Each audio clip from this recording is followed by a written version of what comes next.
What is shaking, everybody? Happy Thursday evening. As you can tell, I have with me the head coach of the Golden State Warriors, Stephen Douglas Kerr. I'm outside. The fireside chats have returned. I don't know if we have a new deal, Steve. Maybe we should get one.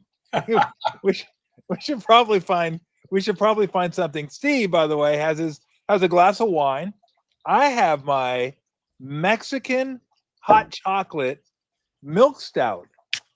Wow. So yes, it was one of the last. Yeah, it's like kind of like a stout hot chocolate, but it's got the spices, kind of like a Mexican hot chocolate. And I will tell you, it's one of the last stouts, the last hot chocolate stouts to make it over the border before Trump closed them.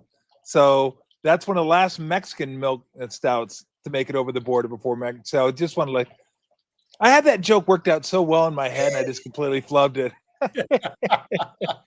I was gonna go. It was the last one. No more milk chocolate stouts. No more Mexican beers coming on. And then I just fucked it up. Sometimes it happens. What are you gonna do? So I told Steve we're gonna do this earlier, and I kind of got sidetracked because I got the grandkids, and they went out for a walk, and then we just kept walking to the ferry to pick up Elisa, Kai's mom. So me and Walker took the kids over there to wait for the ferry and then walk back home. And I was like, what time is it? 4:10. Oh, shit. So go back home. And Steve goes, let's do it later. I'm going to see my grandkids. Yeah, it's a beautiful thing. It's a beautiful thing, isn't it? Grandkids are the best. They're the absolute best. I went and saw them for 20 minutes, cuddled with them, talked to them for a few minutes, and then, all right, we'll see you guys later. See ya. I didn't have to feed them. I didn't have to change any diapers. It's just you get all the good stuff. Yep, the hit and run. That's right. You were done. So I wait till I would talk about like the team and how you guys have been doing, what you think of the team over the first 17 games, but I can't do it yet because I always give myself a 20-game minimum. I always say you have to give me 20 games to figure out what a team is. Not 19, not 18, not 14. So it's 17. So I can't do it right now. I'd be breaking my own rule as to where this team is and what it is. I will say the one thing that popped into my head last night, Steve, was hearkening back to your friend and mine, former Warrior assistant Luke Walton, put on the board in 2015. When we don't turn the ball over, we're pretty fucking good. That reminds me a little bit of this team. Yeah, I think he actually you put it in a more delicate way than Luke did. I think Luke's exact phrase was, "When we don't do stupid shit, we're really good." Yeah, which is the same thing. It's the same. Pretty much the same thing. Yeah. But it's the truth, and you're exactly right. We're not at 20 games yet, so I think you're right to reserve judgment. Let's get 3 more home games to see, because I think we have had, and you know, I hate to even bring it up because it really does sound like an excuse, but you also have to acknowledge it. We've had a bunch of games in a very short period of time, 12 road games out of 17. We just went on a 10-day road trip. We literally did not practice one time. So I do think we're going to get the turnovers cleaned up, but we have to prove it over this coming homestand. Yeah. Well, I mean, look, it's 82. That's why it's 82 games. It's a long haul. It's not 17. It's not 25. And everyone's going to get their fair share of back-to-backs. Everyone's going to have their long road trips. Just you got yours early. And I don't know how you feel about it. I felt with an older team, I would rather have them early than have them late leading into the playoffs. If I'm assuming you're going to make the playoffs, I don't want to get so presumptuous that I'm putting you guys in because I wouldn't do that. But for a team that has designs on being in the playoffs and doing something, I wouldn't want this schedule the last month of the season heading into the playoffs.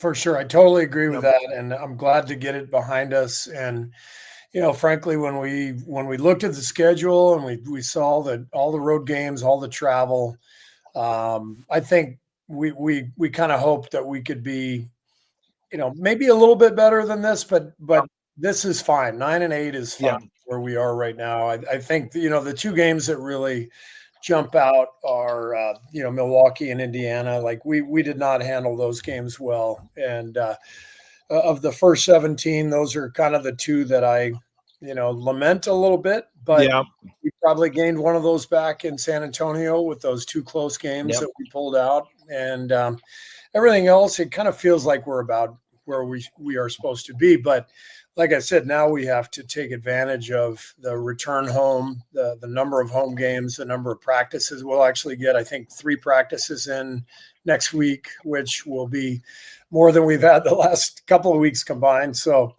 I think we're in a decent spot, but we have to make the improvement that we know is out there for us. Yeah. Give us, before we continue on, give us a little injury update on Melton, Curry, Butler, Draymond, and JK. Yeah, well, Melton is coming along well. He's still, probably at least a few weeks away. He hasn't scrimmaged yet with our team. He spent some time in the G League a week and a half ago, and then he came on the trip with us these last 10 days. So he did a lot of individual work, but he's still a ways away. But we're excited about getting him back. We just don't know the exact date, but he's coming along well. Steph, Jimmy, Draymond, all banged up, wiped out. That's hopefully having a couple of days to recover. We'll have them ready for tomorrow, but that'll be determined tomorrow during the day. And then JK's been day to day, since that San Antonio game that he went out. He's just been with the training staff, and it's literally day to day. So hopefully he'll be back. Could Steph, Jimmy, and Draymond have played last night if it were a cup game? We know each other pretty well. So I don't know. Our viewers and listeners may not have sensed the sarcasm in your voice.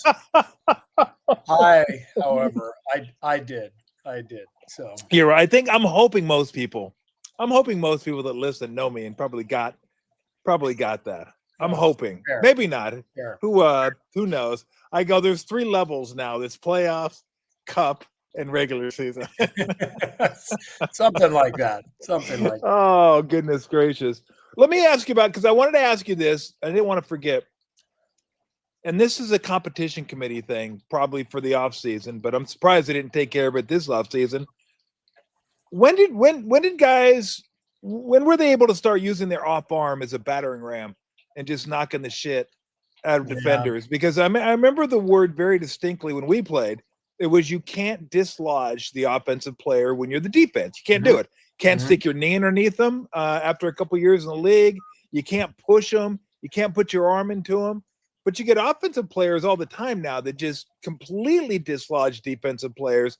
I mean, hell, I think Spencer, I forget what game it was, maybe San Antonio, he got knocked out of bounds, like, pretty much. I was like, good Lord, like, when did this become a thing, and does it need to stop being a thing? I think it's the last decade that this has been happening, where we're giving the offensive player more leeway to push off and to try to bump the defender off. I think the one you're talking about was Indiana. Nemhard kind of went right through Pat, knocked him back, yes. Yeah, the offensive guys have gotten really smart, and they're trying to gain advantages based on the rules. And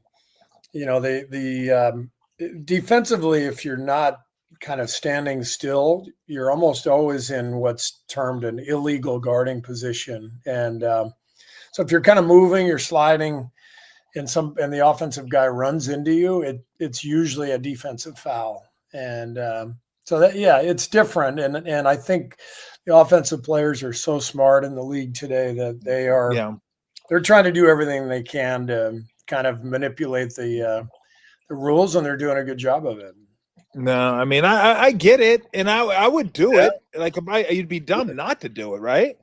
No, you have to do it. You do. Every player should take advantage of whatever the rules are, and and I'm as you know, I'm a frequent critic of this kind of stuff, but I give the league a lot of credit. They listen, and they collaborate, and they're on this stuff. They're constantly seeking a balance between offense and defense and trying to make the game as competitive and clean as possible. So they really do a good job of collaborating with us and listening to our thoughts. But it is a hard thing to try to find that happy medium. When you talk to the league, do you or Silver, do you say stop, collaborate, and listen? Ice is back with a brand new edition. Something like that. I don't know what it is, but it's not good. It's not good. I know. Did I get that right? I'm not even sure. No, I don't think so, but I don't know enough to correct where you were wrong. I think the addition part may have been wrong. Maybe it's edition with a brand new edition. Like new edition, like E edition. Yeah. I don't think it's a edition as in adding, but I'm not positive. I know I'm close. I just you are close. I'm just happy for. I think it's invention. Ice is back with a brand new invention. I think that's what it is. I think it's stop, collaborate, and listen. Ice is back with a brand new invention, and then I think we could be fucking this thing up all sideways. I mean, all three. Addition, edition, and invention all could be wrong. They could be wildly wrong. Maybe it's ignition, Tom. Who knows? Words ending in shun for 400, please. Thank you very much. Vanilla Ice used this in his song. Do you remember his real name? No idea. Marshall? Something? No. That's Eminem. Yeah, that's Eminem. Yeah, that's Marshall Mathers. Wasn't it like Van Winkle? I thought that was the guys who invented Facebook before Zuckerberg stole it from him. Oh no, those are the Winkle bosses. Jesus Christ, we're awful. We're terrible. We're all over the map right now. I could have swore it was Van Winkle. I was about to say Rip Van Winkle, and I was like, "You dumbass! It's not Rip Van Winkle. He's a rapper, not a sleeper." And then I was about to say, I think that's the linebacker who played for the Dolphins, and that was Van Ginkel. So, Van Ginkel. I don't know. It's hard when you get old, everything just blends together. Or as I call him, Vanzalone. Because Van Ginkel and Anzalone are like one linebacker. They just play for two different teams. They play for the Lions and the Dolphins. They just keep playing. They keep switching. Same guy? Guy. The white dude with the blonde hair just flies off the edge. Yeah, flowy hair, looking good, walking tall. Oh, God. So let me ask you about another thing, too, because we've talked about this. And this was like the Harden thing back in the day where it's like you're gaming the game when you're just taking your arms, throwing them up underneath the armpit, getting to the free throw line 13, 14 times a game. Again, this is for the league, not blaming him at all. He was smart to do it. So this is something that Shai Gilgeous-Alexander takes advantage of, but he's not the only one, where you get the arm hook, and then you go up and hold on to the arm. Tougher one to see, because that one's closer to the body, and the ones that are closer to the body are tough to see. How does the league address this? Because obviously you'd like to get something like that out of the game, but he's super crafty along with other players, and it's a tougher one to pick up. It's a really hard one to pick up. And you're right. Harden was the guy who kind of started this like 10 years ago. And what makes it difficult is you, as a defender, you put up your arm bar, right? Like as a guy's driving, you do that to basically slow down his momentum without using your hands, without fouling him. So in the old days when you and I were playing, if you did that, you were kind of okay, right? You can ride the guy a little bit. But that's where the players really started to get clever, the offensive guy, where all of a sudden the off arm hooks up underneath there and you flail and it's automatically a foul on the defense. So really hard for the refs to see. I sometimes don't see it until I watch the tape later on. But I think the drawing of fouls, the foul chasing is something that has really become more prominent in the last decade or so than Yeah. previous eras. I don't know. Did you feel like that's what guys did back in our day, or not as much? No, because it's all about fucking analytics now.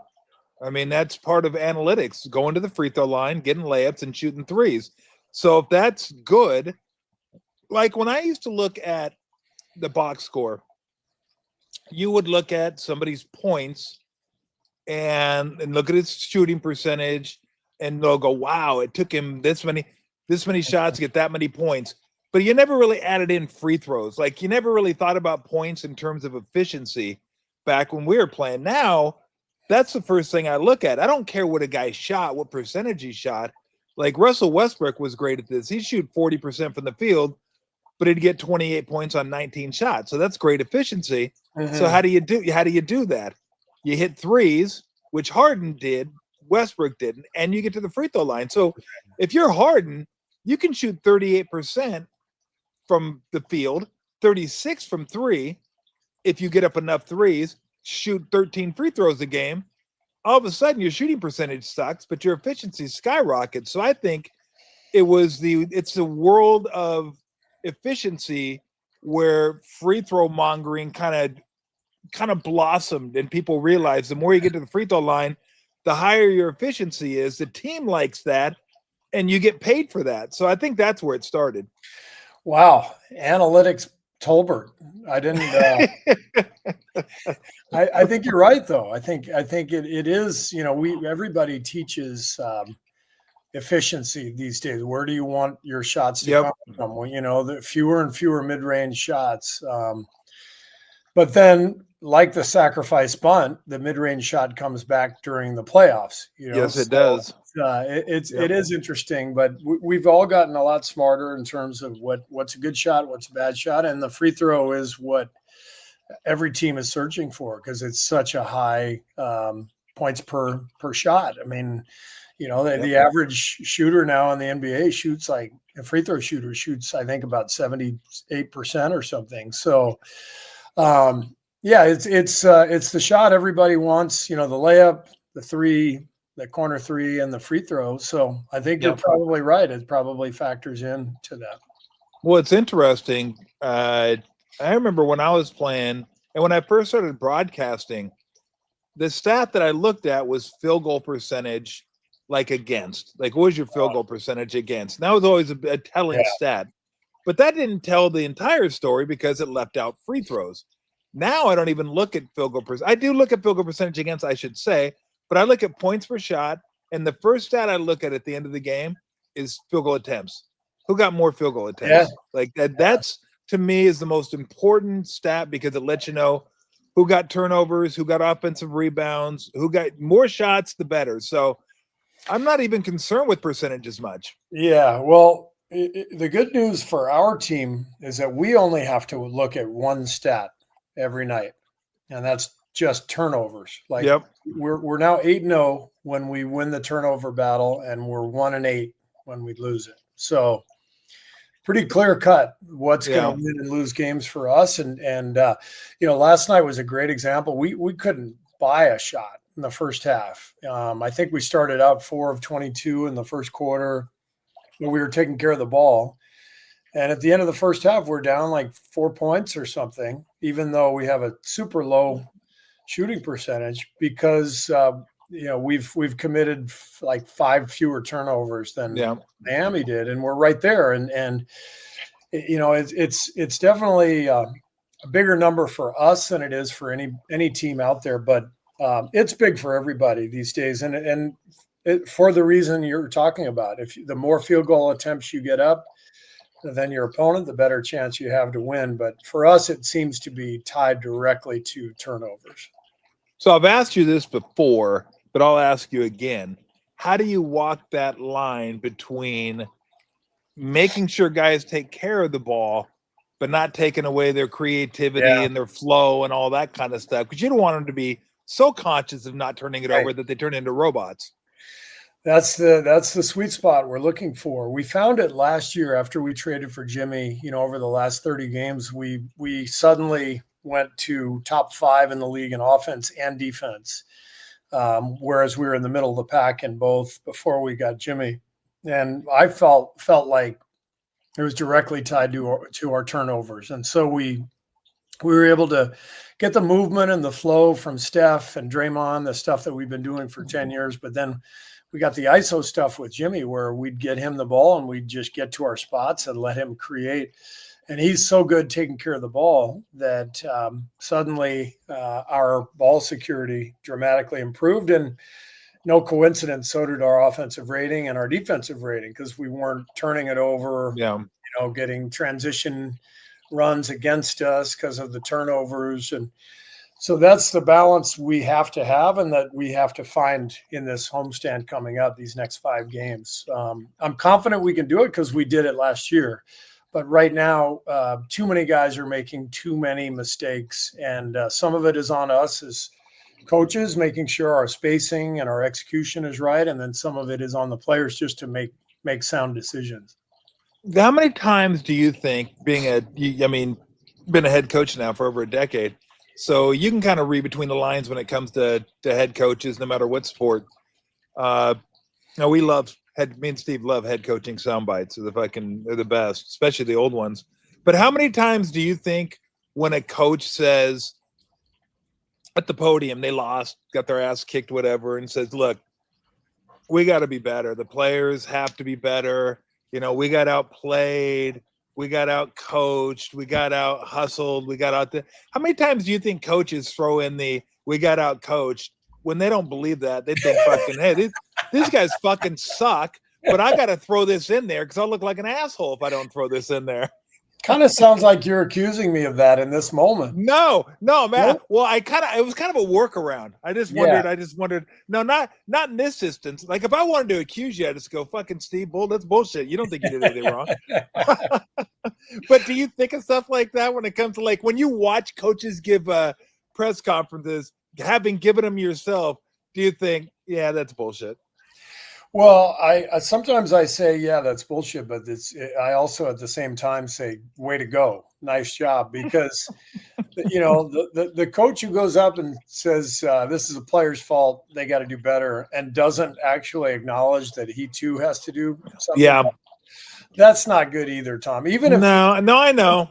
Yeah, even if he can't think of whatever it is he needs to do, but in this case, I'm being dead serious. Like we're playing a little bit differently this year. We're trying to get to 5-out spacing. In the past, we've always played with 2 bigs. When you think about it, with Draymond at the 4, and whether it's Bogut or Zaza, JaVale McGee, or even the last few years with Loon, we've kind of played with 2 bigs, which changed.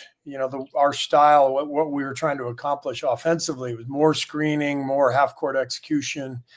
Now we're trying to run into 5-out spacing where we're really spread out more. And so it is a little bit of an adjustment for our guys, and we've got to continue to teach the nuance and get comfortable with it. Yeah. So it actually is true. I'm not giving you the coach speak right now. No, I know. And I've said this about you before. That's one of your biggest strengths is that you wear it on the chin during press conferences. And I appreciate coaches. I think that's what coaches should do. And then if you want to chew on a player, wear his ass out, do it in private.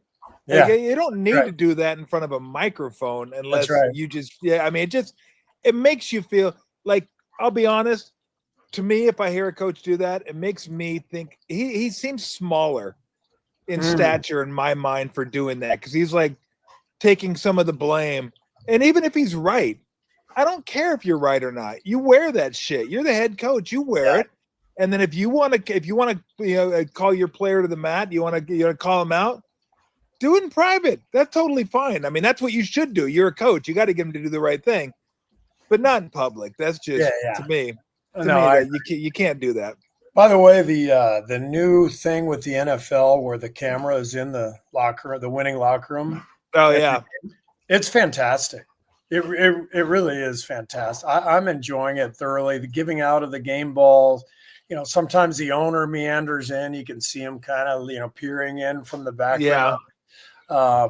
But the coaches are they're under some pressure now. They got to perform for the cameras in the post game locker room. I'm not sure I would like that. Yeah. When you see the owners like peeking in, do you like instinctively just go, get the fuck out of there? What are you doing in there? No, I don't, Tom. No, I don't. You do. I played for the Clippers, Steve. So of course I did. Yeah, you definitely did. Of course, I played for the Clippers. We didn't have a lot of post-game celebrations either. This is true. This is true. We had champagne in our room, but it was more for our sorrows rather than celebrating. To be fair, I mean, you had something to celebrate 20 times a year. So, we did. Yeah. I mean, Steve, you got to stay in the moment. You just forget the losses. Embrace each there was day. There was a lot of them. So when it comes to turnovers, is that something over the course of your coaching career and even playing career? I mean, we're talking a quarter of a decade or a quarter of a century here. If guys have problems with turnovers or they don't, because I think with Jimmy Butler, I think this is how he's always played. I think this is who he is, and it doesn't come unnaturally to him to not turn this is just who he is and how he plays basketball. If you're the other way and you're just kind of naturally reckless and you're really good, but that's how you play, how much can you learn? How much can you take a guy who's naturally kind of a wild player and that's who they are and tone that down without tamping down some of the other good stuff? It's a great point. I don't think you can change guys too much at this stage. And that's why lineup combinations are so important. It's one of the reasons we put Will Richard in the starting lineup a few games ago, because he's like Jimmy. He's like, 4 years of college, jump stops, two-hand chest passes, really fundamentally sound. Same with Al Horford. So adding those two guys to the rotation should really help. But you have to embrace the fact that Draymond and Steph are going to turn it over probably 6 times a game between them, and it's okay because they generate so much offense for them, for us, I should say. Steve Nash was a guy, in Phoenix, like 4 turnovers, 12 assists, and everybody's getting good looks all night. You can have those 4 turnovers, Steve. Yeah. No problem. But every player has to know who he is. So we have guys who they know they can't be turnover guys. Sorry. Lulu. Yeah, there. Where's Lulu? There's Lulu. What the heck? Yeah, we got Mabel and Lulu going at it. Mabel's our daughter's dog, so they're having a little fun tonight. Now, I told Steve this is absolutely incredible that Steve and his family have a Lulu and a Mabel. I had a Lulu and a Maybelle, which is just insane to think. And ours were Boston Terriers. So the same breed was Lulu and Mabel. And then you have 2 of the same breed. That's right. Lulu and Mabel. So it's basically the same thing. That's wild. Pretty random. So they love to get in there and just roughhouse. They romp all day. We call it we call it Camp Margsy for my wife Margot. So so my daughter Maddie, she and her husband Francis, they both work during the day, so they frequently just drop Mabel over at our house. And then Mabel, and you love it. I love it. Margot and I both love it. But we call it Camp Margsy because treats all day long, and and nothing but roughhousing with Mabel and Lulu. And in fact, by the end of the day, when Maddie and Francis come and pick Mabel up, Mabel doesn't want to leave. She loves Camp Margsy so much. Did she love Camp Margsy? It's pretty nice. Camp Margsy's pretty nice, I got to tell you. Now, how's Nick's dog doing? Little Frenchie, Nellie. Yeah, Nellie's Nellie. Good. Yeah, Nellie, because Nellie used to play with Lulu all the time, right? Nellie and Lulu are good pals, and they're frequently together. And now all 3 dogs are often together because Nick and Maddie live right next door to each other and about a mile from us. Great. We're lucky. We're so lucky God. to have them nearby, and all 3 dogs, and it's blissful. It really is. I'm sure things would have worked out just the same if you would have gone to New York, take the Knicks job. Yeah, for sure. Yeah. For sure. Yeah. Other than being fired a year and a half. All right. Last thing. Let me ask you. So practice. You said this will be big. You guys will get 3 practices, and during the season, there's not a lot of practices. So what do you try to accomplish during practice time in the season? Well, it kind of depends on what's happening, at that point in the year. But what we'll be doing, this coming next week, when we actually do have these practices, is focusing on all the reasons for our turnovers. And that means some fundamental stuff, jump stops and passing through, just the reminder of why fundamental, 2-hand chest passes are so much better than one hand off the dribble. And then our spacing and our cutting, the more patterned we can become with our spacing and cutting, the more comfortable our guys should be with the decision making. That sometimes goes awry. Sometimes when we're scattered and we're in random and our spacing isn't good, maybe a guy doesn't have an outlet and that leads to the turnover. And so those are the kinds of things that we'll be working on next week. How you doing, by the way, as a fantasy league manager this year? How's your fantasy team? Just middle of the road, Tom. It's scoop of chocolate, scoop of vanilla, nothing special. Well, I got a scoop of shit with extra shit on that, and then a cherry shit. Wow, fucking this a piece. Bad, huh? I'm 1-9. Ooh, that's bad. Yeah, ooh.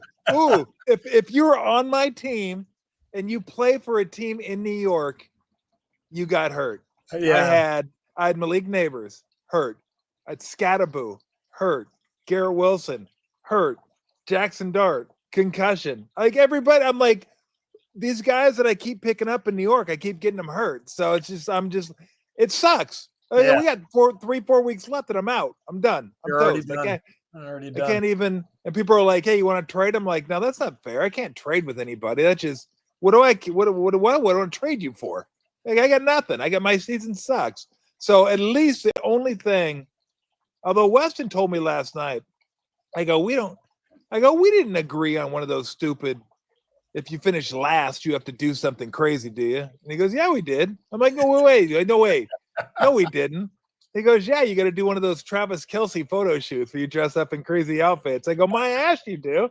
Like, I ain't doing that crap. You kidding me? Did he make that up or was that a real thing? I'm hoping he made it up. I'm hoping I didn't agree to it somehow. And then I forgot about it because that would not be cool. Well, what would be that? What would be better, that or relegation? Where am I going to get relegated to? A different league, like that people don't know me? Hey, I'm Tom. I'm in your league now. Relegated to nothing. Relegated to not playing in the league. Oh, great! Even better. It's like I just dropped into a black hole. I'm gone.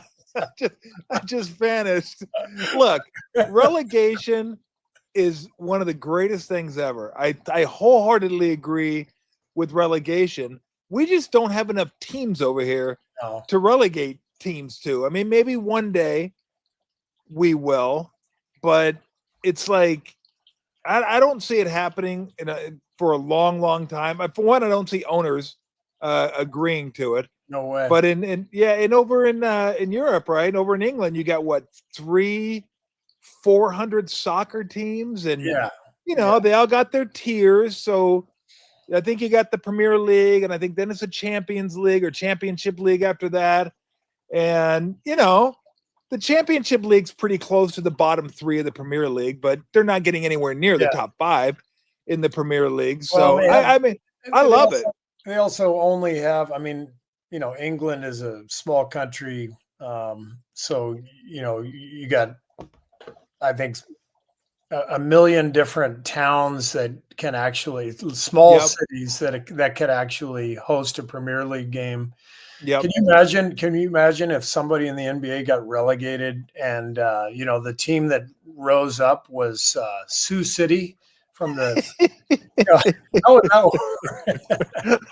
I mean, yes, pretty Sioux sure City with a a capacity of 5,000. Yeah.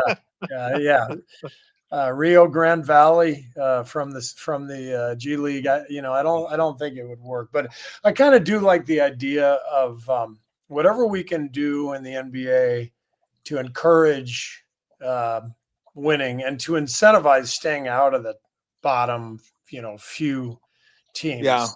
Because we do, even as hard as we try, we do incentivize teams to, take a few years. And I mean, look at OKC. I mean, they're where they are right now. They're on top of the world, but they were kind of at the bottom for a few years and embraced it and got a bunch of high picks and nailed all those picks, and now they're killing it. So you can't actually tell a franchise, hey, don't do what OKC did, because it worked. Problem is, it doesn't always work. It's just But you get what do you think of this? What do you think of a kind of a tiered structure where the top, I don't know, 4 teams in the league, 6 teams in the league, whatever it is, get an extra X amount of money on the salary cap for the following year? Like, you can spend, let's say you finish with the best record in the league, you can spend an extra 10 million next year, and then 8 million for second place, 6 million for third place. Kind of like a FedEx Cup type deal where, you know what? We're going to grind until the very end. Now, I don't know if you want to take money away from the shittiest teams, because they'll just continue being shitty. But how about the following year?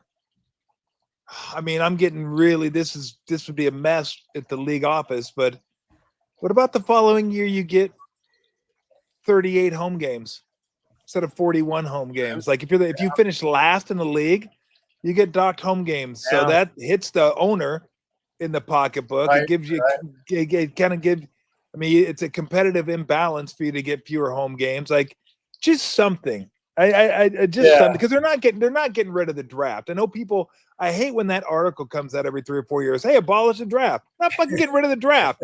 Not going to happen. It's a moneymaker.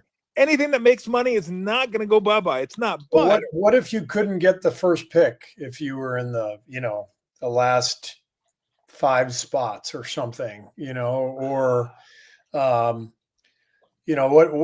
I know right now we have these tiered odds as to, for the teams that can win the lottery and who can't win the lottery. Yeah. What if you incentivize teams to actually finish higher than the last spot or in the last 3 spots, make it like penalize teams by or like if you have the worst record for certain number of years, you're ineligible for. I don't know. There's just got to be a way to make every team want to win every game, as opposed to what we have now, where there's always a few teams in the league. Like I'm saying, it makes perfect sense for them to do so, but there's always a few teams that are just in a terrible spot, and they go, all right, well, let's just try to hit the lottery this year. Well, look, Utah did it for 2 straight years during the regular season. They didn't try to win. I just thought of something that may be interesting, since we like our play-in games. I actually hate it, but it draws good ratings, so whatever. What about, and this would be kind of like the relegation at the end of the year, where those games are almost as interesting as the games that try to get to the Champions League. Like, oh God, this is to stay. They got to win this to stay in the league. Like, now that's pressure. That's pressure. What if we take the bottom 4 teams and we do like like 32 against 29 and 31 versus 30, and the winner of that little mini tournament wins the lottery and they get first pick, and then so on and so forth. So if you lose 2 games, you're going to get the 4th pick, and if you make it to the finals and lose, you'll get the 2nd pick. So it'll be entertaining. Teams will be trying their ass off to get the first pick. And I think that might be something that might work. What about the team that finishes with the 5th worst record? Aren't they tanking to get into the bottom 4 to be in the tournament? Well, goddamn, I can't cover everything. Well, you might want to think about the repercussions of your program rather than just throw it out. You can't just throw a bunch of shit at the wall and hope it sticks, Tom. I mean, okay, top 6, then 7 will want to get in. I mean, there's always going to be something, unless you just say, let's take the teams that didn't make the playoffs and do it. All right, I got a new one. New one for you. If you make the playoffs, there's 30 teams. There's 30 teams. If you make the playoffs, there's tremendous financial incentive from the league to make the playoffs. Okay. But even if you get to the first round and you lose, you make a bunch of money from the league, and so that every owner is going to tell their coach and their GM, we got to be in the playoffs. Okay. The 14 teams that don't make the playoffs all have the exact odds of. It's just a complete random lottery, 1 through 14. Doesn't matter how many games you win, how many games you lose. You don't get the financial incentive to get to the playoffs. But if you don't make it, you got just as good of a chance to get the first pick, whether you have the 14th best record or the best record amongst those teams. Something like that. I don't know. I could go with that. Yeah, I like that. I like that. Right. And I'm glad you straightened me out, because I said 32. I was in NFL mode. 32 teams NFL. I didn't want to call you out. I just felt like there's no. I like how you did it though, but you did it subtly. There's 30. You go there. So there's 30. There's 30 teams in the NBA. You kind of said it and moved on, but you knew I'd pick up on it, which I'd say I did pick up on it. You didn't go, Tom. There's fucking 30, not 32. No, Jack. But that's what I was saying inside. Yeah. Fuck you. All right, it's time for dinner, Tom. I'm out of here. It's time for dinner. Oh, and bear down, by the way. Bear down. That was a hell of a win. That was bear down nice. Last night. What do we have for dinner tonight? Margot's making something that smells excellent, so I'm not sure yet. I got to go downstairs and find out. Go downstairs. Tell everybody I said hi. All right. See you, Tommy. See you, Stevie. All right. Thanks a lot. What a jerk off. Yeah, I don't know. Like, I don't know what the answer is. I wouldn't mind that. The teams that don't make the playoffs are all thrown into a tumbler, and you pick one out, and that's who wins the lottery. I don't know that I'd mind that. Before we go, God, this fire is, it is nice. It looks good too. I kind of need to face it a little bit more. I kind of got the dark. It's the dark half of the moon right here from this side on. Yeah. Anyway, we're about 3 weeks into the college football playoff rankings now. And I just thought I'd show it because we're getting toward the end of the season. We got about a week left. Next week is the week, I think, the week before championship week. That's where you get Ohio State and Michigan and Georgia and Georgia Tech and Alabama and Auburn and all those games. So this is where it stands right now. So you got 8-9 Notre Dame OU, Green Wave. They'd be your Power 5 representative versus Texas Tech, Alabama, Oregon, and then the U, Miami and Ole Miss. And then 1, 2, 3, 4. That looks right. That looks about right. I'm not sure that I'd have Notre Dame ahead of Miami since Miami beat Notre Dame. I know the commissioner. I can't remember the guy's name. Hunter. Or I can't remember his name. He's kind of a doof. Trying to explain why Notre Dame and was ahead of Miami, that they weren't in the same tiers. If they're in the same tiers, head-to-head matters. But they're not in the same tiers, so head-to-head doesn't matter, whatever the fuck that means. So, but, I mean, just looking at it, that looks about right. I don't know if there's a team in there that I look at and go, they don't belong. I know Miami's lost 2 games. Lost to, God, who was it? Louisville and What am I blanking on?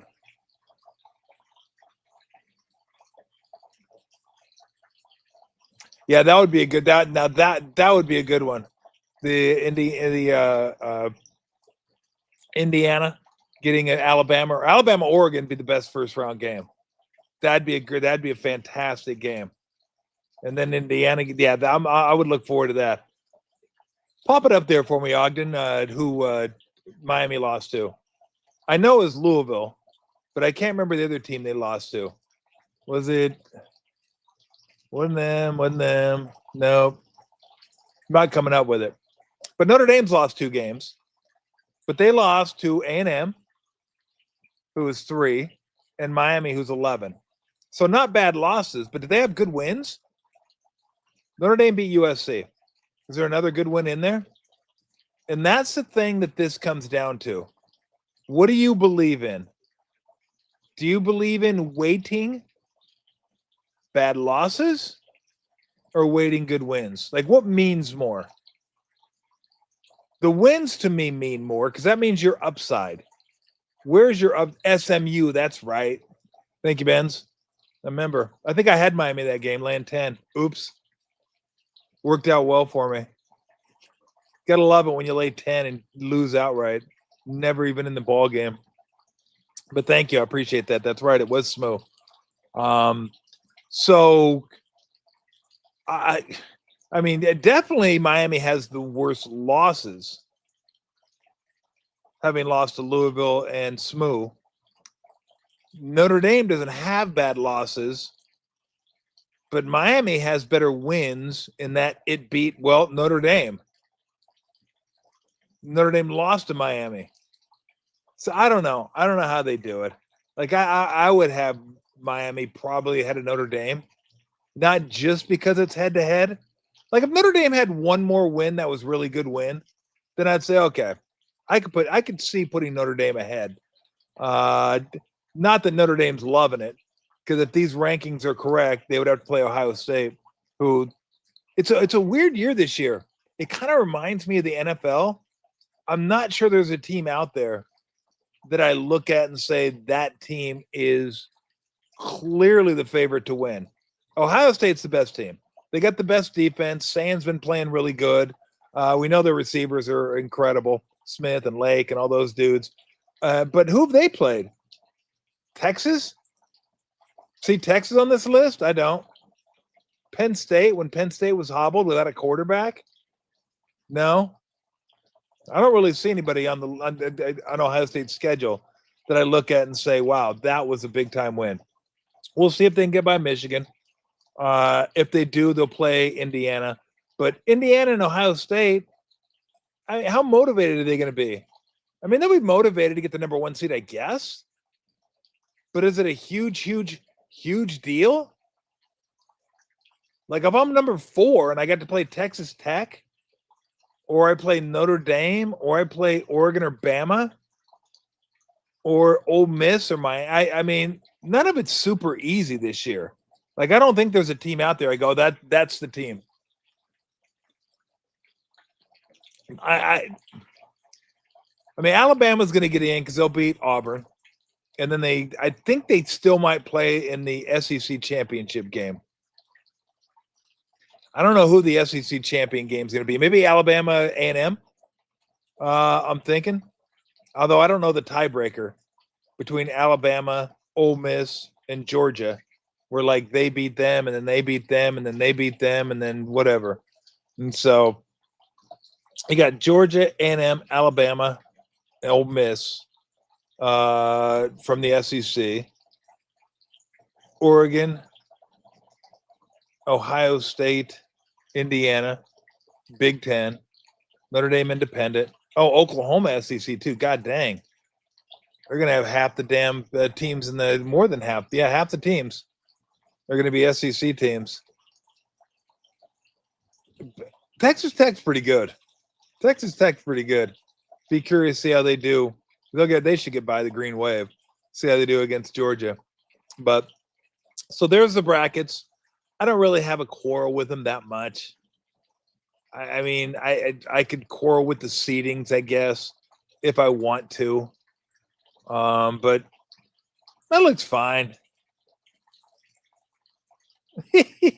Why am I a Notre Dame hater? Why? You tell me why you think I'm a Notre Dame hater. I mean, I am a Notre Dame hater, but why do you think I'm a Notre Dame hater? I mean, fuck Notre Dame. Yeah, I don't like Notre Dame. I don't like Notre Dame at all. You tell Fitz I said that. I don't care. I was an SC guy growing up. And guess what? I don't like SC anymore either. I don't really like anybody. I like Arizona. Bear down. Where are they? Oh, they're not in there. Damn. I guess they're going to go to a bowl game. Although, nice win by my Wildcats against UConn last night on the hardwood. Yeah, you're right. But I am. Yeah, I'm a Notre Dame hater. I'll own that. I don't mind owning that. I don't mind owning that at all. So I don't like if I'm rooting for someone to win this based on teams that I like. See, there you go. Fuck Notre Dame. We're like fucking Notre Dame. Now this one you'll be like, oh well, fucking great. But there's two teams. Is there any team not in this bracket that could make the playoffs? God, I'm trying to think who else could pop in there. I mean, it'd probably be replacing Tulane, maybe James Madison. I mean, Oregon could get if Oregon loses. I'm trying to think who could be in there instead of Oregon. I mean, I guess if Texas wins against A&M, maybe they could sneak in there. But if Oregon loses one of their next two, they could probably be out. They got SC and Washington coming up. Alabama's got a Scrubino this weekend, and then Auburn coming up. So I'm looking. Notre Dame, Miami have the same record. Miami has a head-to-head win, but they're ranked lower. Yeah, I mean, look, I don't know. Yeah, I don't know if it's a Notre Dame bias, but I don't know. I don't know how they look at it. I just think it's kind of dumb, to be honest with you. But they look at losses. They're looking at Notre Dame's losses as really good losses, like no big deal. Who'd they lose to? A&M? Well, we got them 3. Miami? We got them 11. Who'd Miami lose to? Louisville? Don't see them. SMU? Don't see them. So I personally, I just think that's looking at it backwards. I want to look at how high your high is. Who are you good enough to beat? Who are you bad enough to lose to? I want to know who you're good enough to beat. Well, Miami's good enough to beat Notre Dame, who's 2 spots ahead of them. I'll be honest. I'd rather be Miami because then I got to play Ole Miss. Not easy. You never know what's going to happen with Lane Kiffin. Is Lane Kiffin going to stay at Ole Miss? Is he going to go to Florida? Don't know. But I'd rather play Ole Miss with or without Lane Kiffin, and then A&M than Oklahoma. It was going to be easier to play than Ole Miss probably, and then Ohio State. Because whoever plays that second round game's probably going to be a double-digit underdog, I'm assuming. Let me see how close I can make lines on these. Oklahoma, Notre Dame. I make Oklahoma or Notre Dame probably 4. 3.5, 4, 4.5, somewhere around there. Texas Tech, Tulane, that one I'll probably get wrong, but that one I'll probably make around 9, 10. Alabama, Oregon. Whew. Oh, that's close. That's a good one. Oh man, I'll make How about I'll make Bama like 2. And then Ole Miss, Miami. I'll make Ole Miss like 4. 4 there, 3.5, 4, something like that. But yeah, I don't know who's going to come in. Who's another? Is there a Big Ten team we're missing? Because we got 3 Big Ten teams right now. But what if Oregon doesn't go? Is another Big Ten team going to jump in there and take their spot? Like, I think Utah might be pretty interesting, but I don't think they can jump BYU in their own division. So this is so much better than the BCS, like 2 games or 4 games. It's just so much. It may not make a difference, but I think this year is actually pretty open. Wouldn't surprise me at all if you had a couple upsets this year, which is the same way I feel about the NFL. I feel the same way about the NFL this year. Like, the top teams in the NFL don't blow me away. I don't look at that and say, oh, they're going to win 2 games to go to the Super Bowl. I just feel it's really different this year. So anyway, all right, take some comments if you want. I just thought we'd throw that up there. Maybe we'll throw it up in a couple weeks. See where it's at when we get the final, and then kind of go over it a little bit. I think might have Dave Fleming on before the playoffs happen. Get him over here, talk some college football.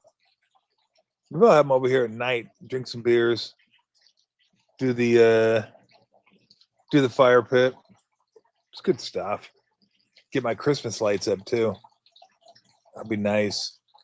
And so I do want to thank our sponsor, Fieldwork. Barry Braden over at Fieldwork, one of the owners over there. The official non-alcoholic craft beer of the San Jose Sharks. If Tyler Toffoli scores, that's it, just scores. Registers a point. Doesn't need. Let me rephrase that. Doesn't need to score, just registers a point, which is goal or assist. Going to Fieldwork the next day, get 50% off your beverage of choice. That's simple. And when you go enjoy a game down at the tank, grab yourself some Fieldwork non-alcoholic, or you can grab Pulp is there. Next time I go to the tank, which I'm going in a few weeks, I'll have to find out exactly what Fieldwork beverages they have lined up. I'll be going with Barry and my buddy Berg. You're going to be going with me too. So I'm going to go see. I think they're taking on the Flames that night. I haven't been to a Sharks game this year, so that'll be kind of fun to head down to the tank. So if you're going to go down there and grab a beer, grab a Fieldwork. Official non-alcoholic beer of the San Jose Sharks. Do you like the Christmas inflatables?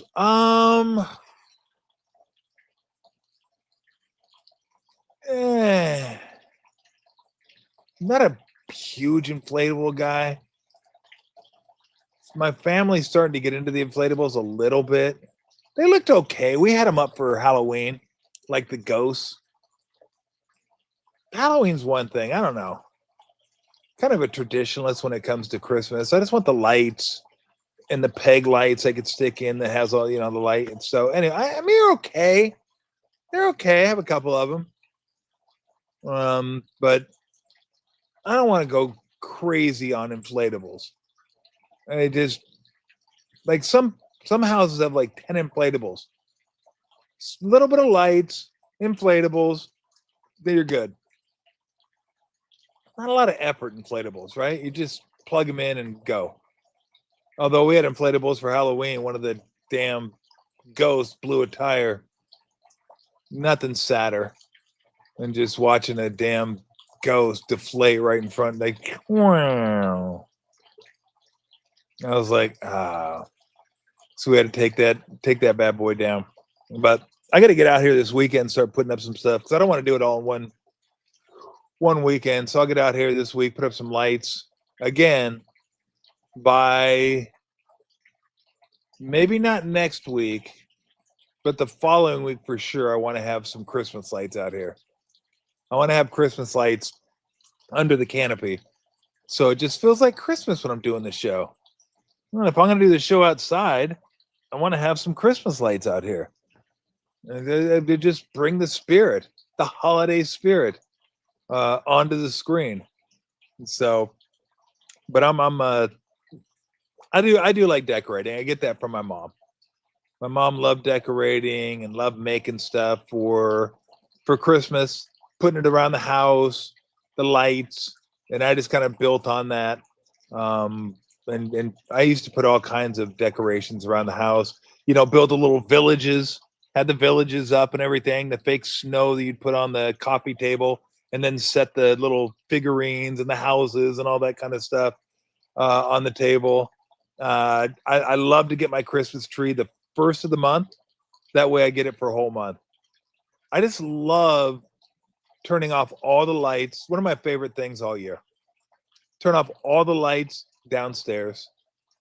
The only lights on are the Christmas tree and the fireplace. I just love it. And then I have like a bowl game on, like some stupid, inconsequential bowl game on that I have a bet on. But that's not really the point. It does enhance my viewing pleasure, but it's just cool. Brings back memories of losing money for me, which is I like that. Don't tell anybody else I said that, especially the family. They're gonna be like, "Really? You like that? Those are your fondest memories of Christmas, like losing money with the glow of the Christmas tree?" I mean, some people have different memories. I mean, we all have different memories than others, I guess, but no. But I do love just sitting down watching TV, fireplace, and the lights. So I try to get the Christmas tree for as long as I can. And I'm going to try to get that probably the Monday after Thanksgiving. And then we'll be up.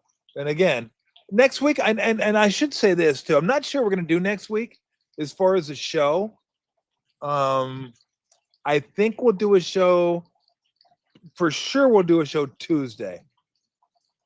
We may go Tuesday, Wednesday, and then call it a week. Maybe we'll have Dennis on, or maybe we'll try to get Chad Millman on to go over we should try to get on. We try to get on Phil Steele. He always does a lot of stuff around Thanksgiving, and we haven't had him on this year. And I've had him on forever. I love Phil, but it'd be fun to have somebody to go over all of the football before we head into the weekend, because there's tons of football. So, but we'll definitely do Tuesday with Brent. Brent Jones will be on Tuesday. We won't do a show Monday because I have a Warrior game Monday. And I don't think Bergie wants to wait until 11 o'clock. Come over here at 11, do a post-game show, post-game Warriors and post-game Niners.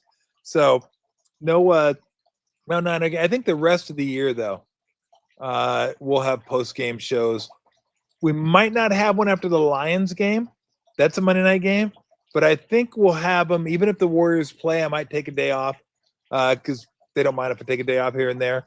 But we might do like playoff games.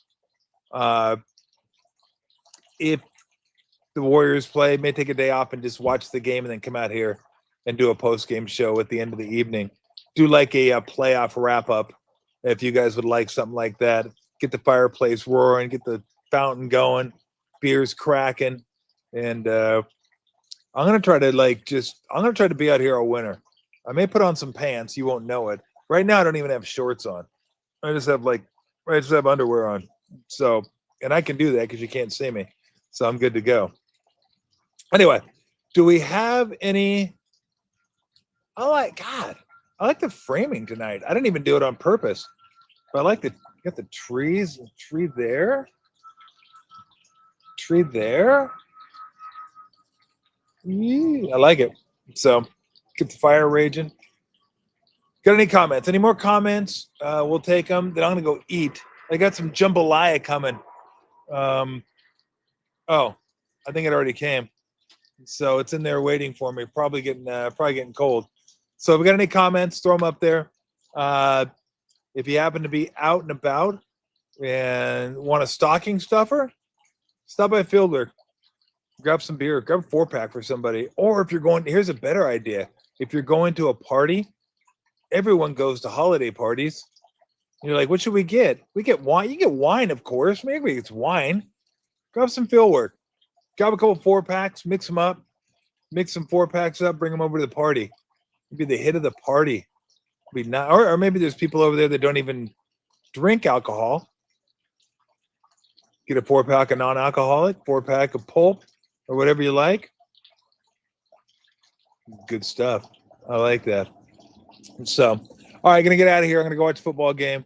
I'm going to give Max and Daniel and give you guys a 10-second countdown. If we have any comments, if we don't, we'll call it a show and be back with you, I guess, tomorrow. Today Thursday? It is Thursday, isn't it? Yeah, so we'll do it tomorrow. Probably 1, but I got a game tomorrow.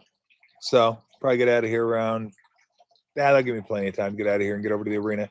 So I will see you guys tomorrow. But again, for the upcoming Thanksgiving week, probably we'll do Tuesday for sure. After that, it's kind of up in the air, but we'll figure it out. If we do one show next week, we do one show next week. It's the beauty of doing a show on YouTube. You can do one show a week if you want. You don't have to continue on. So we're good to go. All right, everybody, have a great evening. Enjoy yourselves. Enjoy the game, and we'll talk to you again tomorrow. See ya.